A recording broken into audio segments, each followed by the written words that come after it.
5월 21일 목요일 말씀을 나누는 이 자리에 나오신 여러분 모두를 환영하고 축복합니다. 말씀을 나누기 전에 오늘은 우리 새생명교회를 위해 함께 기도하고 그러고 나아가겠습니다. 새생명교회 모든 성도들이 어려운 이때에 하나님의 뜻대로 거룩한 기도의 사명을 감당하게 하므로 하나됨을 경험케 하시고 겸비한 자세로 그분 앞에 무릎 꿇는 기도하는 교회가 되게 하여 주시옵소서. 그래서 어둠 가운데 빛의 역할을 감당하는 예수님의 몸된 교회가 되게 하여 주시옵소서. 새생명교회를 지켜 보호하여 주셔서 각자의 처소에서 드려지는 모든 예배를 간섭하여 주시고 지켜 보호하여 주셔서 어린아이부터 어르신들에게 이르기까지 모든 성도님들을 눈동자처럼 보호하여 주시옵소서. 새생명교회를 긍휼히 여기사 회개의 영을 부어주시고 거룩한 성령의 새바람 부흥의 불길을 타오르게 하셔서 하나님의 나라와 그리스도의 복음의 증거자가 되게 하여 주시옵소서. 예수님의 이름으로 감사하며 기도 올려드립니다. 아멘. 오늘 함께 나눌 하나님의 말씀은 마태복음 22장 37절에서 40절 말씀입니다. 제가 대신하여 봉독해 올리겠습니다. 예수께서 이르시되 내 마음을 다하고 목숨을 다하고 뜻을 다하여 주 너의 하나님을 사랑하라 하셨으니 이것이 크고 첫째 되는 계명이요 둘째도 그와 같으니 내 이웃을 내 자신과 같이 사랑하라 하셨으니 이 두 계명이 온 율법과 선지자의 강령이니라. 아멘. 이는 살아계신 하나님의 말씀입니다. 우리는 목적이 이끄는 삶 시리즈를 통해 계속해서 하나님의 은혜로 말미암아 죄사함을 받고 하늘의 소망을 품은 하나님의 자녀로서 새로운 삶을 살아가고 있는데 어떻게 하면 그 은혜에 보답하기 위해 하나님께서 원하시는 모습으로 그 목적을 이루며 살아갈 수 있는지를 말씀을 통해 나누는 시간을 갖고 있습니다. 오늘은 특별히 그 중에서도 우리의 삶을 통해 섬기는 삶을 살기를 원하시는 하나님의 뜻을 알고 우리의 삶을 통해 그 뜻을 따르기로 결심하는 시간을 함께 갖고자 합니다. 여러분, 섬긴다는 뜻이 무엇일까요? 섬기는 대상에 따라 그 의미가 조금씩 다른 것을 볼 수 있습니다. 우리말 사전에도 보니까 섬긴다는 뜻에는 무조건적인 순종, 즉 남의 뜻을 받들어 섬기는 것, 혹은 희생을 동반한 섬김, 남을 위해 자기를 돌보지 않고 노력하는 것, 아니면 공익을 위한 섬김, 국가나 사회를 위해 헌신하고 일하는 것으로 정의하고 있습니다. 이해가 쉽고 공감이 되는 해석입니다.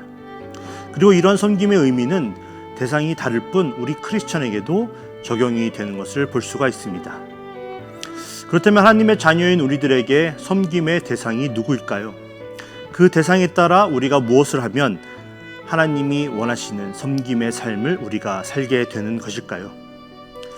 그것을 나누기 전에 먼저 우리가 한 가지 짚고 넘어가야 할 것이 있습니다. 그것은 바로 거의 모든 인간은 남을 섬기기보다는 섬김을 받는 것을 좋아한다는 것입니다. 그렇기 때문에 좋은 섬김을 받기 위해 좋은 차를 타고 좋은 옷을 입고 값비싼 호텔에서 머물려고 하고 비싼 레스토랑에서 식사를 하려고 한다는 것입니다.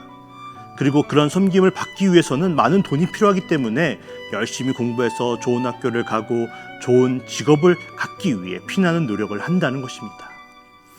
하나님이 원하시는 삶의 목적을 이루기 위해 열심히 공부하고 좋은 학교에 가고 좋은 직장을 얻는 것이 아니라 우리의 필요가 우리의 삶의 목적이 된다는 것입니다. 그런데 우리의 예수님은 어떠셨습니까? 예수님은 이 땅에 오셔서 섬김을 받기보다 많은 사람들을 섬겨주셨습니다. 만왕의 왕이신 예수님이 마땅히 사람들의 섬김을 받아야 하는데 반대로 예수님께서는 겸손하게 우리들을 섬겨주셨다는 것입니다. 예수님은 육신을 입고 이 땅에 오시는 처음부터 섬김을 받으려는 생각은 1도 없으셨던 분이십니다. 그래서 가장 누추한 마국간의 구유를 이 세상에서 태어나 지내게 될 첫날 밤의 장소로 선택하셨습니다. 최고급 호텔을 선택하셨다면 최고급 환경 속에서 최고급 서비스를 받으면서 태어나셨을 텐데 예수님은 말의 먹이를 놓아두던 구유에서 태어나는 것을 선택하셨습니다. 예수님은 이 땅에서 지내는 동안 우리 중에 누가 아프지는 않은지, 우리 중에 누가 배가 고프지는 않은지, 또 우리 중에 누군가가 괴로워하고 있지는 않은지, 누군가가 차별을 받으며 사람들에게 멸시함을 받고 있지는 않은지, 누군가가 두려워 떨고 있지는 않은지, 그리고 누군가가 슬피 울고 있지는 않은지를 항상 살펴보셨고 섬겨주셨습니다. 멋있는 말을 타고 편하게 다니는 것 대신에 항상 제자들과 함께 걸으셨고, 끝내는 말씀을 성취하기 위해 새끼 나귀의 등에 올라타서 예루살렘에 입성하셨습니다. 좋은 음식과 서비스가 제공되는 레스토랑이 아니라 죄인들과 함께 식사하셨고, 또 사랑하는 사람들과 함께 둘러앉아 식사하시는 것을 좋아하셨습니다. 그리고 마가복음 10장 45절에서 인자가 온 것은 섬김을 받으려 함이 아니라 도리어 섬기러 왔다고 말씀해 주십니다. 그 말씀을 하신 후에 제자들의 발을 직접 닦아주시면서 우리에게 끝까지 섬기는 모습을 보여주시고 가르쳐주시고, 그리고 끝내 십자가를 어깨에 친히 매셨습니다. 예수님께서는 그렇게 우리들을 희생의 사랑으로 섬겨주셨습니다. 하늘의 영광을 버리고 이 땅에 육신을 입고 오셔서 자신의 목숨을 내어주심으로 우리를 구원하신 희생의 사랑이셨습니다. 예수님께서 이 땅에 오시기 전에는 이러한 사랑이 존재하는 것을 아무도 알지 못했습니다. 예수님께서 오셔서 그 사랑을 보여주심으로 우리가 그 사랑을 알게 되었습니다. 그것을 사도 요한이 요한1서 3장 16절에서 이렇게 말씀해주고 있습니다. 그가 우리를 위하여 목숨을 버리셨으니 우리가 이로써 사랑을 알고, 이 사랑을 아는 것이 너무너무 중요합니다. 왜 그렇습니까? 이 사랑을 아는 자들이 바로 하나님의 자녀가 될 수 있고, 예수님의 빛 가운데 있을 수 있고, 하나님과 예수 그리스도와 사귐을 가질 수 있고, 요한1서 4장 14절에서 말씀해 주듯 우리가 사망에서 옮겨져 영원한 생명으로 들어갈 수 있기 때문입니다. 그리고 나서 사도 요한이 16절에서 예수님이 우리를 위하여 목숨을 버리셨던 그 사랑을 우리가 이제 알게 되었으니 우리도 형제들을 위하여 목숨을 버리는 것이 마땅하다고 말해주고 있습니다. 우리도 예수님처럼 희생이 비록 뒤따라오더라도 우리의 형제를 사랑하고 섬겨야 한다는 것입니다. 바로 이렇게 우리의 형제를 사랑하고 섬긴다는 것이 예수님께서 마태복음 오늘의 본문 22장 39절에서 우리에게 주신 세 계명, 바로 내 이웃을 내 몸과 같이 사랑하라는 명령을 잘 지켜 행하는 것입니다. 오늘 이 말씀을 전하고 듣는 우리 모두가 하나님의 자녀로서 마땅히 해야 할 일, 이웃을 우리의 몸과 같이 사랑하는 일을 잘 함으로 우리에게 주어진 목적을 잘 이루며 사는 인생이 되어지길 간절하게 기도합니다. 그런데 예수님께서 우리의 형제 자매를 사랑하고 섬기라는 새 계명을 주기 전에 더 큰 계명을 우리에게 주십니다. 바로 마태복음 22장 37절에서 내 마음을 다하고 목숨을 다하고 뜻을 다하여 주 너희 하나님을 사랑하라고 하신 것입니다. 그렇습니다. 우리는 하나님의 부르심을 받았는데 하나님을 온전하게 섬기는 삶을 살라고 부르심을 받았다는 것입니다.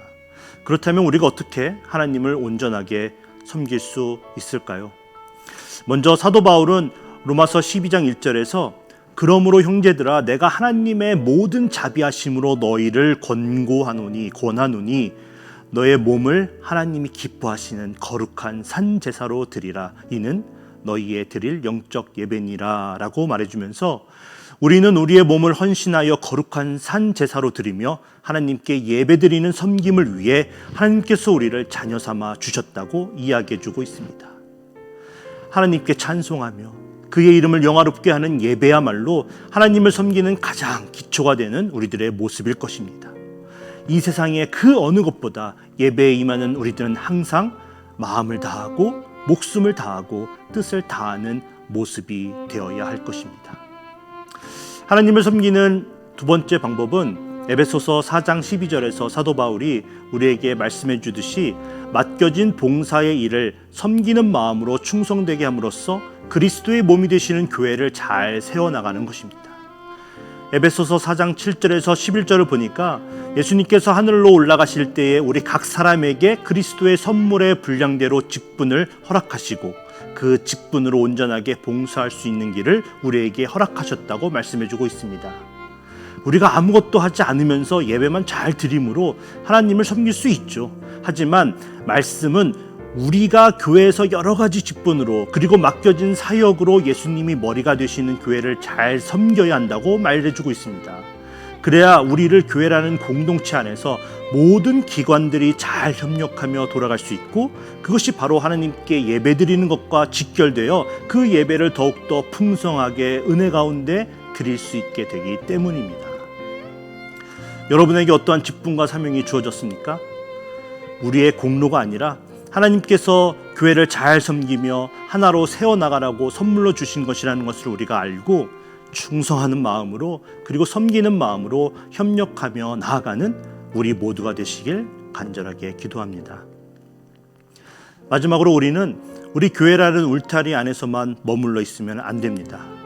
사도 베드로는 베드로전서 2장 9절에서 오직 너희는 택하신 족속이요 왕같은 제사장들이요 거룩한 나라요 그의 소유된 백성이니 이는 너희를 어두운 데서 불러내어 그의 기이한 빛에 들어가게 하신 자의 아름다운 덕을 선전하게 하려 하심이라 라고 말해주고 있습니다. 그렇습니다. 우리를 어두운 가운데서 불러주시고 자녀 삼아 주셔서 한이 없는 크신 사랑으로 우리를 사랑하여 주시고 큰 선물로 능력을 주셔서 예수 그리스도의 몸이 되시는 교회를 세워나가는 일에 사용하여 주셨는데, 그 모든 사랑과 은혜와 영광을 나만 누리지 말고 주변의 사람들에게 선전하여 알려야 한다고 말해주고 있습니다. 그것이 바로 하나님께서 우리에게 주신 사명이며 하나님을 온전하게 섬기는 모습으로 완성케 하는 길이라는 것을 우리가 믿고 기회가 있을 때마다 담대하게 복음을 전하는 우리 모두가 되어지길 간절하게 기도합니다. 다 함께 기도하겠습니다. 사랑해 주님 감사합니다. 우리가 마땅히 예수님의 사랑을 받아야 했던 것도 아니고 당연히 예수님의 섬김을 받을 수 있었던 존재가 아니었음에도 불구하고, 또 오히려 우리의 섬김을 받으셔야만 했음에도 불구하고 우리를 사랑하시되 비교할 수 없는 크신 사랑으로 우리를 사랑하여 주신 은혜의 감사와 찬송을 올려드립니다. 그리고 그 사랑으로 죄로 인해 어두운 가운데 있던 우리들을 건져내 주시고 빛 가운데 영원토록 살 수 있는 영생을 허락하여 주신 하나님의 은혜에 다시 한번 감사와 찬송을 올려드립니다.